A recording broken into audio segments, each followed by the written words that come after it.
Hi, this is Samuel. How are you? I'm a financial advisor specialized in working with Canadians with disabilities, especially on their registered disabilities savings plan. So last time I created a video that briefly talks about the RDSP. Now this time I want to talk more about the disability tax credit because that is a requirement, a prerequisite to get the RDSP. So what is the disability tax credit? It's basically a non-refundable tax credit that allows the disabled person or the person that supports the disabled person to reduce their taxable income. So in other words, that can help to reduce the overall income tax.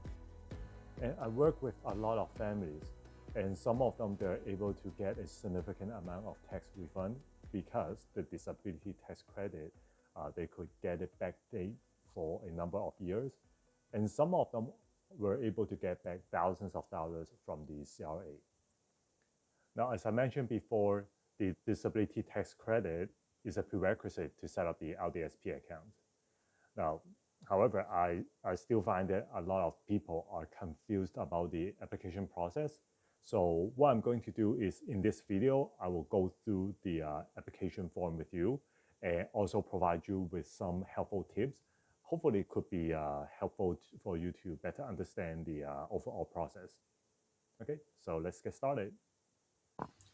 So the disability tax credit, in short, the DTC, is for people with prolonged and severe disabilities. So when we talk about prolonged, we are talking about where the disability would be expected to last at least 12 months. So let's say if you are playing soccer, you injure your leg, and you need to put a cast for a couple of months, and then it will heal itself. So in that scenario, that would not make the cut. So I work with families with different disabilities conditions. For example, I work with many children with autism and learning disabilities. I also work with adults with chronic pain and mobility issue.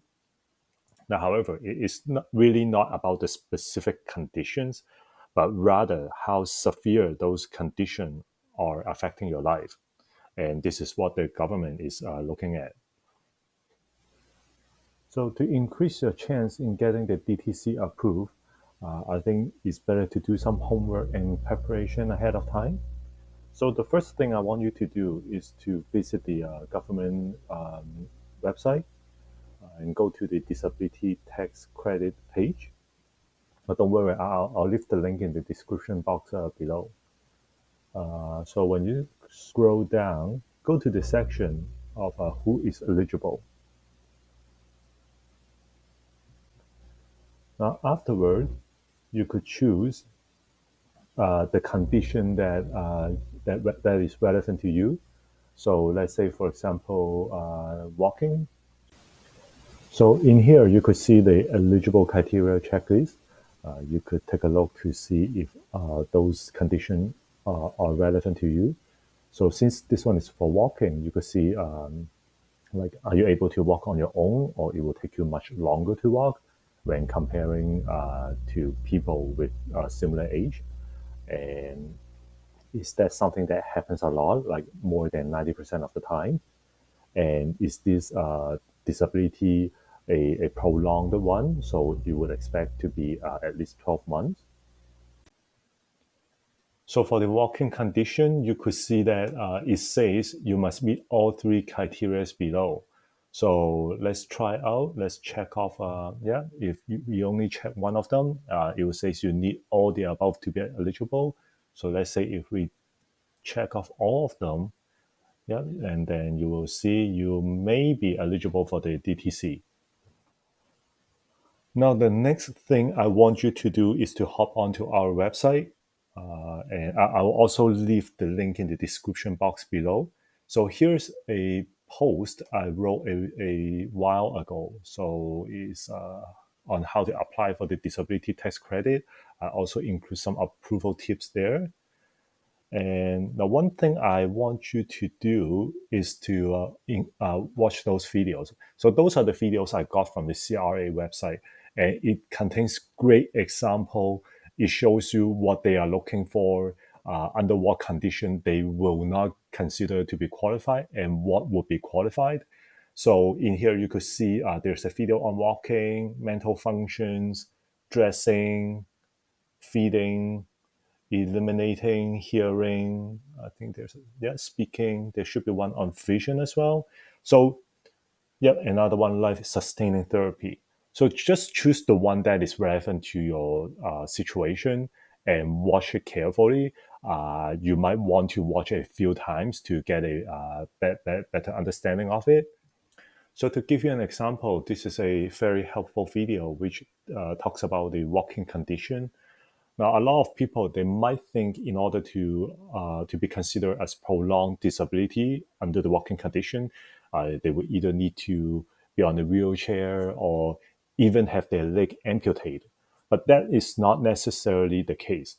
So in this video, it gives an example where a person he needs to take a long time on walking due to shortage of breath, and there's no treatment or medical device that can improve his condition.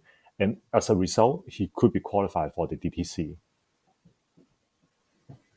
Now, the next thing you should do is to be familiar with the terms market restriction, significant limitations, and life-sustaining therapy, because those are the things that the CLA is really looking for. For example, they would you could be qualified if you have market restriction in one of the categories, or significant limitations in two or more of the categories. So you could find all those definitions on the blog post I wrote. And so I'm not going to read them all to you. You could just go to our website and see it yourself. So one thing I would recommend is to take detailed notes on your condition. Yes, the medical professional would be giving you an assessment as well, but to be honest, they are not with you 24/7, so it's impossible for them to know everything about your how it affects your daily life. So if you could give them some examples, like how it affects your daily lives, daily routine, the duration of it, then that could be very helpful on their assessment. So to give you an example, I work with a mother of 2 children, and she has some mobility issues. And every day she would need to take her children going to school. Now, although she can still walk, but when comparing to other people in her similar age, she does walk significantly slower than other people. Now, her husband will have to accompany her most of the time, and they already have seen a specialist before, and currently there's no treatment or medical device that can improve her situation. So she jotted down all those notes and provided to her doctor, and her doctor made a diagnosis. So her doctor filled out the disability tax credit application, then she filed that to the CRA, then she get approved with it. And now we started the registered disability savings plan for her. So just a quick recap before you apply for the DTC, you should go through the eligibility checklist. That's the one on the CRA website, well, on the government website, where there are 3 checkboxes that you will go through. Now, and then on our blog post, watch the CRA videos, the one with examples on what they are looking for. Now, get familiar with the terms like the market restriction, significant limitations, and also take detailed notes and give example on how your condition affect your daily life, how severe it is, and what's the duration of it. So this video took longer than I expected. We didn't even cover the application process, and I will create another video about it. So stay tuned for it. And if you haven't subscribed to our newsletter, be sure to do so.